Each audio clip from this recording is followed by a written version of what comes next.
Muy buenas tardes, espero que se encuentren muy bien. Esta es mi actualización de la situación del frente en la guerra de Ucrania del 25 de octubre de 2023 y el día de hoy hay muchas noticias que comentar, obviamente lo que está ocurriendo en la zona de Avdiivka, también ciertas noticias al sur del país, ciertas noticias en la zona del noreste donde hay ciertos avances, pero me gustaría iniciar el video de hoy comentando algo que va más allá del frente y específicamente quiero comentar dos noticias o tres noticias mejor dicho, que tienen que ver con la producción de drones y con el reclutamiento de soldados. Me gustaría iniciar con esto último, porque la última información que viene de distintas fuentes rusas es que la cantidad de personas que han firmado un contrato voluntario con el ejército ruso ha llegado a los 385.000 desde que inició el año. Pero la cifra quizá más impresionante es que durante el mes de octubre esta cifra ya ha alcanzado los 50.000 nuevos soldados que está teniendo el ejército ruso. Esto es muy llamativo cuando consideramos todos los rumores que hay de que se va a lanzar una ofensiva pronto y francamente la cantidad de tropas que está preparando Rusia es bastante importante. Muchas de ellas no han entrado al frente todavía, en algunos sectores sí, pero en muchos otros todavía se están preparando, todavía están entrenando. Esto lo comentan tanto fuentes rusas como ucranianas. Y 380.000 o cuantas sean que vaya a reclutar Rusia para el fin del año es un número bastante relevante. Recordemos que Rusia en su movilización forzada alrededor de septiembre-octubre del año pasado reclutó 300.000 soldados que lograron estabilizar el frente en un momento que Rusia estaba perdiendo terreno y quizá qué va a pasar ahora con casi 400.000 soldados más ya de momento. Hay que ver cuál será el número final, pero es todo muy interesante, es todo muy llamativo y todo eso puede tener un impacto muy fuerte en el frente en el próximo tiempo. Todo eso considerando que en el último tiempo, en los últimos meses también, este reclutamiento se está poniendo full, se ha subido un montón y bueno, 385.000 en el año y 50.000 solamente en octubre. En septiembre también hubo un reclutamiento bastante importante, entonces estamos viendo cómo durante estos últimos meses Rusia está incrementando de manera bastante importante la cantidad de tropas que está reclutando. Hay que ver si es que esto se proyecta a futuro, si es que lo mismo se puede decir de noviembre, de diciembre, etc. Pero todo eso puede apuntar a algo que se ha comentado mucho en el último tiempo, que es que puede haber una ofensiva rusa en el sector del noreste. Como les digo, lo comentan tanto fuentes rusas como ucranianas, que esto puede ocurrir en el invierno. Aunque no lo crean, el invierno no es mala fecha para ofensivas porque el terreno durante el invierno ya se congela el terreno y eso permite más operaciones que probablemente lo que puede ser otoño o primavera. De hecho, la invasión parte en invierno. Así que es algo a considerar, es algo que muchas fuentes están comentando e incluso muchas fuentes también indican que las tropas rusas están entrenando ya muchas de ellas, no en la línea del frente obviamente, pero tampoco dentro de Rusia, sino que en partes del noreste de Ucrania que el ejército ruso está ocupando ahora mismo. Y la segunda noticia que quería comentar, que es algo que viene de ambos países, tiene que ver con la producción de drones. Y específicamente estos drones FPV, que son muy parecidos a los drones comerciales, que al final se les adhiere un explosivo, ya sea una granada, un RPG o también alguna ronda de artillería.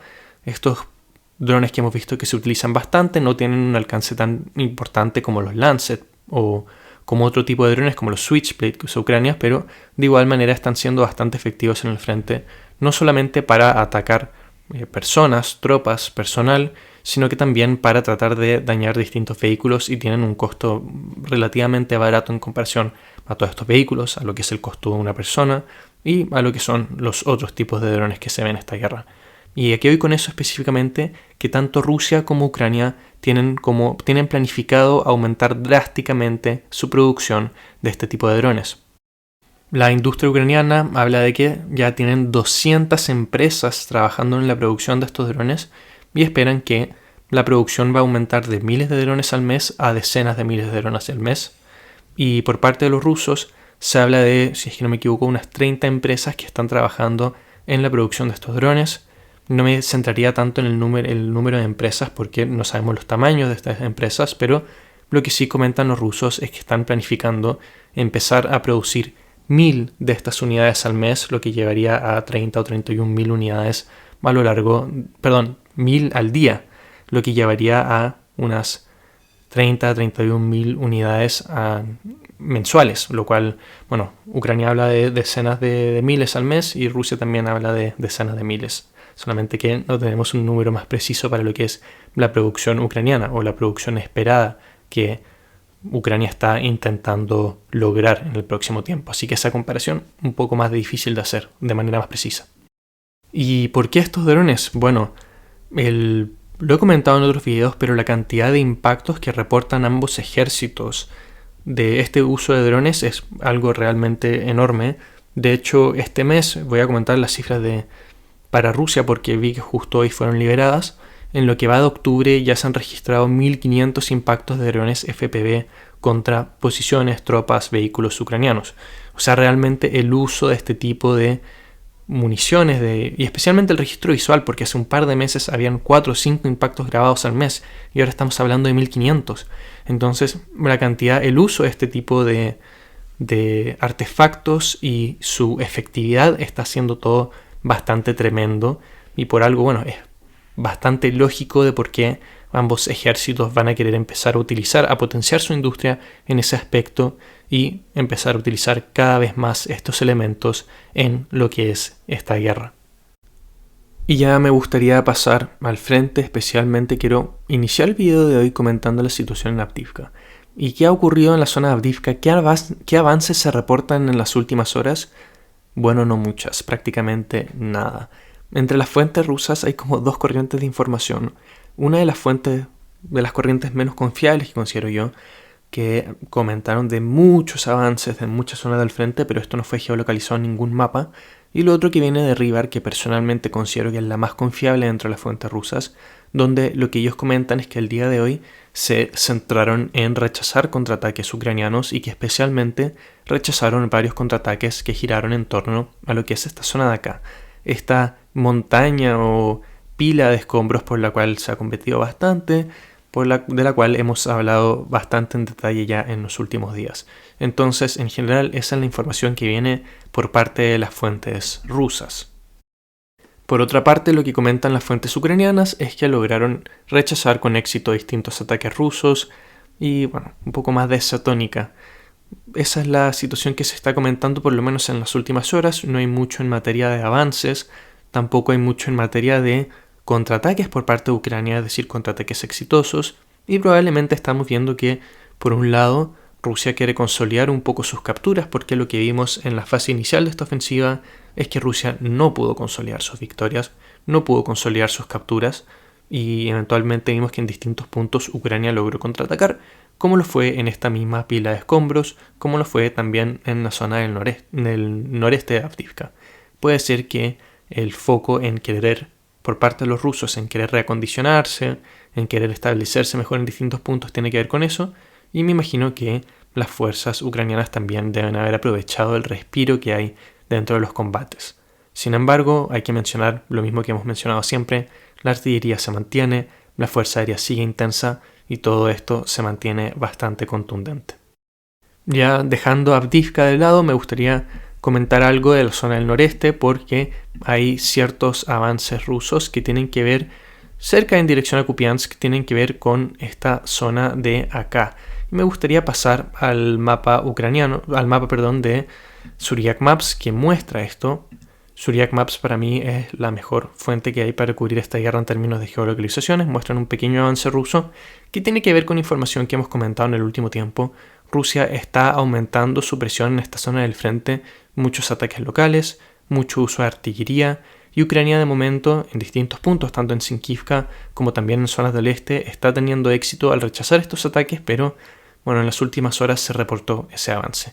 Sin embargo, cumplo con decirles que lo que muestran las fuentes ucranianas, lo que muestra Deep State UA específicamente, es que en esta zona el frente ha cambiado de esa manera.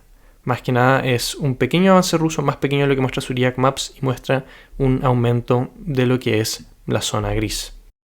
Y ya por último me gustaría comentar lo que está ocurriendo en la zona antes de pasar a Gerson, lo que está ocurriendo en la zona de Velika Novosilivka. Para quienes recuerdan lo que está ocurriendo acá en los últimos meses, el frente de Velika Novosilivka fue una de las zonas que más atención recibió por parte de Ucrania en su ofensiva inicial. Los primeros 1 o 2 meses de ofensiva vimos combates muy intensos en toda esta zona y vimos que Ucrania logró capturar una serie de pueblos como Rivnopil, Novodarivka, Livatnia, si es que no me equivoco, también Sorojeven, Skuchne, Makarivka, Staromayorsk y Urojaine. Y desde que capturaron Staromayorsk y Urojaine, el ejército ucraniano no ha podido avanzar más. Y también vimos que la intensidad de los combates en esta zona, la intensidad de las ofensivas, también se fue apagando lentamente. Y después de un tiempo vimos cómo los rusos trataron de, o han estado tomando la iniciativa en distintos puntos de este frente, especialmente en torno al pueblo de Priudne. Lo que comentan las fuentes rusas, lo que comenta Rivar, es que luego de una serie de ataques en la zona de Priudne, las fuerzas rusas han logrado avanzar en esa dirección. Sin embargo, lo que muestra Suryak Maps es que efectivamente las fuerzas rusas han avanzado en una zona aledaña a Priudne, pero que el ejército ucraniano también logró avanzar directamente en la zona norte del pueblo. Si es que vamos al mapa de lo que son las fuentes rusas, vemos que la zona en la cual los rusos afirman avanzar es más o menos la zona donde Suryak Maps afirma que Ucrania avanzó. Así que está esa contradicción. Ahí ustedes pueden al final decidir creer a quien estimen que está entregando una visión más real de los hechos, pero yo cumplo simplemente con mostrarles lo que muestran o con enseñarles lo que muestran ambos mapas.